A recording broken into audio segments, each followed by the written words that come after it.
Et le fait du jour, Éric Le Boucher, c'est le recul de la croissance allemande, un vrai retournement. L'économie qui était présentée comme le modèle pour toute l'Europe est donc finalement très peu solide. Et voilà, et vous allez voir, Emmanuel va s'ouvrir un débat très intéressant. L'Allemagne va devenir un peu française, comme la France est en train de devenir un peu allemande. Pour l'instant, c'est un peu la chute d'un modèle, vous avez raison. Les chiffres vont dans le mauvais sens, outre-Rhin. Hier, on a appris un recul de la production industrielle en août. Aujourd'hui, ce sont les chiffres des exportations pour le même mois, août, moins 5,8% sur un mois, du jamais vu depuis 5 ans, à cause de l'embargo américain contre la Russie, à cause aussi du ralentissement de la croissance en Chine et surtout dans les autres pays en Europe. Autre statistique inquiétante, les 5 grands instituts d'analyse économique allemands, qui sont censés représenter différentes écoles de pensée, se sont accordés pour dire que le PIB allemand ne croîtra pas, zéro, au troisième trimestre. Enfin, le FMI a révisé à la baisse la croissance allemande d'un demi-point carrément cette année, 1,4% au lieu de 1,9%. Ce qui reste quand même nettement mieux que la France. Et oui, vous avez raison. Et c'est pourquoi le débat en Allemagne ne fait que s'ouvrir.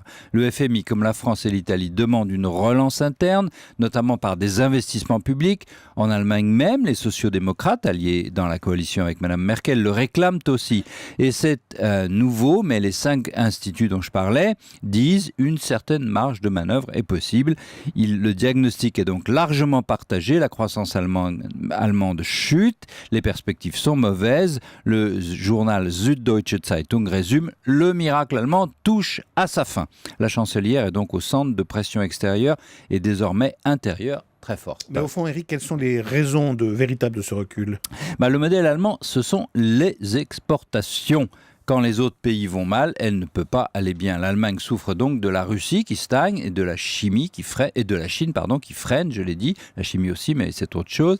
Mais elle souffre surtout de la mauvaise conjoncture dans les autres pays européens qui sont ses premiers clients. L'Allemagne ne peut pas être la seule à réussir dans une Europe qui coule. Elle dépend du redressement des autres, qu'elle le veuille ou non. Le problème est qu'elle comprend qu'elle doit payer pour les autres aujourd'hui. Et ce qu'elle refuse, c'est donc le débat qui s'ouvre et qu'il est simple. Pour les Allemands, être européen, c'est payer pour les Grecs. La chute de la croissance montre qu'aider les Grecs, c'est aider les Allemands. Est-ce bien compris ?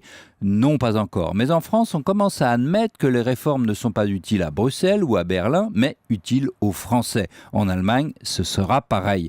Tous les Européens sont unis ensemble. Contrairement aux racontards des extrêmes, nous ne nous sauverons qu'ensemble. L'édito économique signé Éric Le Boucher.